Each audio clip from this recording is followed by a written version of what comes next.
SP గారు రమ్మన్నారు sir. నిన్నటి వరకు ఎక్కడికి పోయారు?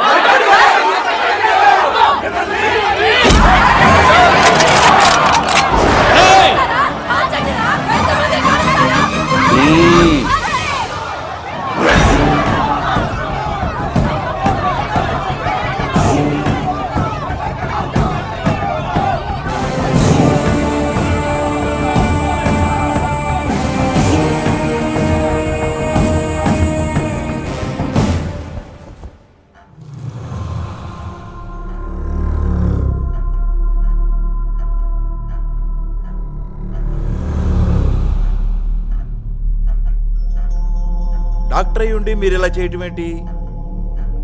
ఒక పేషెంట్ బాడీలోనికి వైరస్ ప్రవేశిస్తే డాక్టర్గా దాన్ని ఎలా చంపేస్తానో సమాజం మీదకి వచ్చే వైరస్ని కూడా ఒక పౌరుడిగా అలాగే చంపేస్తాను. పోలీసులు మేమున్నాంగా, యాక్షన్ తీసుకుంటాంగా. పోలీస్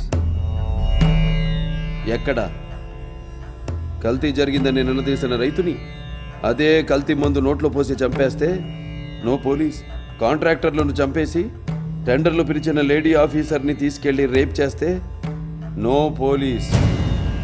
ఇదేంటి అని ఎదురు ప్రశ్నిస్తే దారుణంగా చంపేసినప్పుడు నో పోలీస్.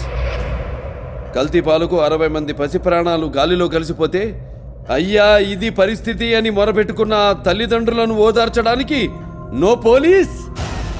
పోలీస్ స్టేషన్కి వెళ్ళిన పాపానికి 300 మందిని మూర్ఖంగా చంపి బావిలో పాతేస్తే నో పోలీస్.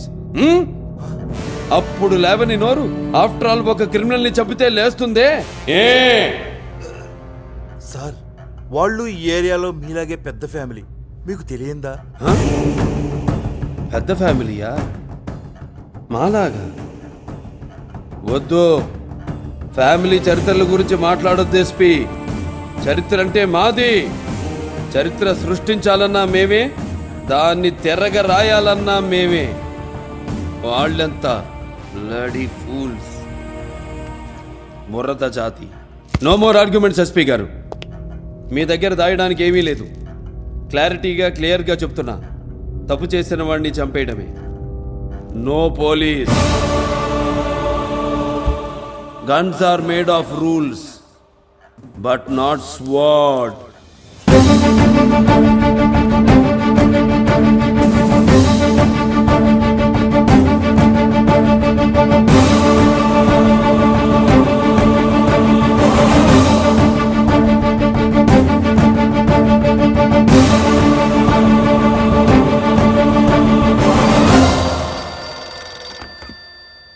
హలో, ఏం చేశావు? మీరైతే అన్యాయం చేసినప్పుడు చూసి చూడనట్టు పొమ్మన్నారు. అతనైతే క్లారిటీగా అస్సలు చూడొద్దంటున్నాడు. మీ శ్రేయోభిలాషిగా ఒక్క మాట చెబుతున్నాను సార్.